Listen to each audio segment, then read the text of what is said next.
படிப்பு தாண்டா முக்கியம். ஆமாம், சும்மா 17-18 வயசுலேயே பிள்ளை பெற்றுட்டு 2 பிள்ளை பெற்றுட்டு வளர்த்து எடுத்துகிட்டு போகிறதாயா வாழ்க்கை. என்ன பண்ணுறாங்க, 17 ஆனாவே ஆரம்பிச்சுக்கிறாங்க. 18 கேடு முடியாத உடனே எவனோத்தனை குடிச்சிட்டு தாலி கட்டி விட்டுறாங்க.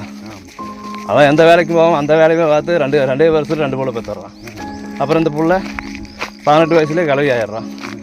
அப்புறம் வடச்சொம்பு சமையல் கட்டில் வடச்சொம்பு எடுத்துகிட்டு அவன் சாரையும் குடிச்சிட்டு வந்தாலும் 4 குத்து தின்ட்டு அவன் படுக்க சொன்னால் படுத்துட்டு, அவன் எந்திரிச்சு சொன்னால் எந்திரிச்சிட்டு, அவன் துவைக்க சொன்னால் துவைச்சிட்டு, அவன் ஆக்க சொன்னால் ஆக்கிட்டு, அரிக்க சொன்னால் அரிச்சிட்டு திறந்து போச்சு வாழ்க்கை. இதான் பொம்பளைக்கு வாழ்க்கை. தடை எதுலேயோ போகு, நான் ஓடுறது இந்த இடம். ஆமாம், வழியற்றவனுக்கு திரும்பிய பக்கமெல்லாம் திசையப்பா.